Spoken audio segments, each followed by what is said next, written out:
شروع اللہ کے نام سے جو بڑا مہربان نہایت رحم والا ہے۔ ہا میم، اس کتاب روشن کی قسم کہ ہم نے اس کو مبارک رات میں نازل فرمایا، ہم تو رستہ دکھانے والے ہیں۔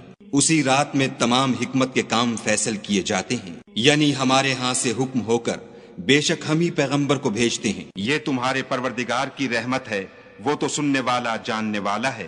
آسمانوں اور زمین اور جو کچھ ان دونوں میں ہے سب کا مالک، بشرطے کہ تم لوگ یقین کرنے والے ہو۔ اس کے سوا کوئی معبود نہیں، وہی جلاتا ہے اور وہی مارتا ہے، وہی تمہارا اور تمہارے پہلے باپ دادا کا پروردگار ہے، لیکن یہ لوگ شک میں کھیل رہے ہیں۔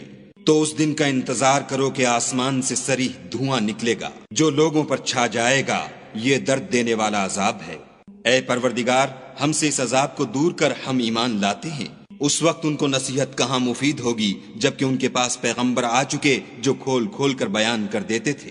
پھر انہوں نے ان سے منہ پھیر لیا اور کہنے لگے یہ تو پڑھایا ہوا اور دیوانہ ہے۔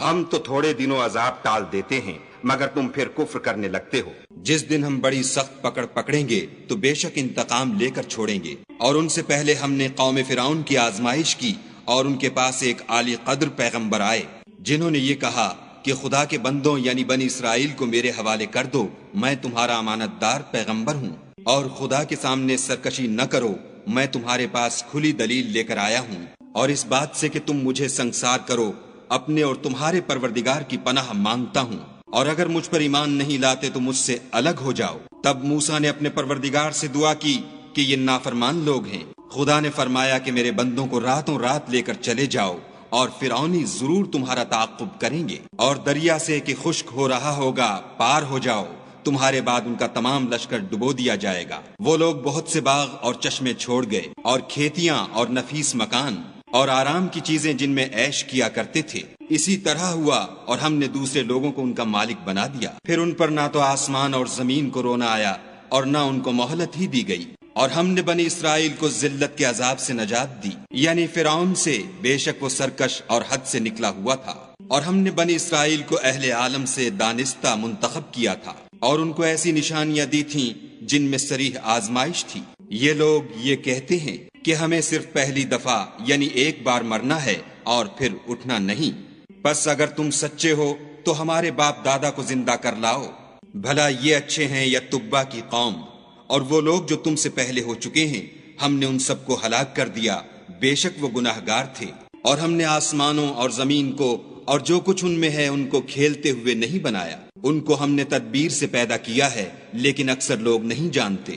کچھ شک نہیں کہ فیصلے کا دن ان سب کے اٹھنے کا وقت ہے، جس دن کوئی دوست کسی دوست کے کچھ کام نہ آئے گا اور نہ ان کو مدد ملے گی، مگر جس پر خدا مہربانی کرے وہ تو غالب اور مہربان ہے۔ بلا شبہ تھوہر کا درخت گناہ گار کا کھانا ہے، جیسے پگھلا ہوا تانبا پیٹوں میں اس طرح کھولے گا جس طرح گرم پانی کھولتا ہے۔ حکم دیا جائے گا کہ اس کو پکڑ لو اور کھینچتے ہوئے دوزخ کے بیچوں بیچ لے جاؤ، پھر اس کے سر پر کھولتا ہوا پانی انڈیل دو کہ عذاب پر عذاب ہو، اب مزہ چکھ، تو بڑی عزت والا اور سردار ہے۔ یہ وہی دوزخ ہے جس میں تم لوگ شک کیا کرتے تھے۔ بے شک پرہیزگار لوگ امن کے مقام میں ہوں گے، یعنی باغوں اور چشموں میں، حریر کا باریک اور دبیز لباس پہن کر ایک دوسرے کے سامنے بیٹھے ہوں گے۔ وہاں اس طرح کا حال ہوگا، اور ہم بڑی بڑی آنکھوں والی سفید رنگ کی عورتوں سے ان کے جوڑے لگائیں گے۔ وہاں خاطر جمع سے ہر قسم کے میوے منگائیں گے اور کھائیں گے، اور پہلی دفعہ کے مرنے کے سوا کہ مر چکے تھے موت کا مزہ نہیں چکھیں گے، اور خدا ان کو دوزخ کے عذاب سے بچا لے گا۔ یہ تمہارے پروردگار کا فضل ہے، یہی تو بڑی کامیابی ہے۔ ہم نے اس قرآن کو تمہاری زبان میں آسان کر دیا ہے تاکہ یہ لوگ نصیحت پکڑیں، بس تم بھی انتظار کرو، یہ بھی انتظار کر رہے ہیں۔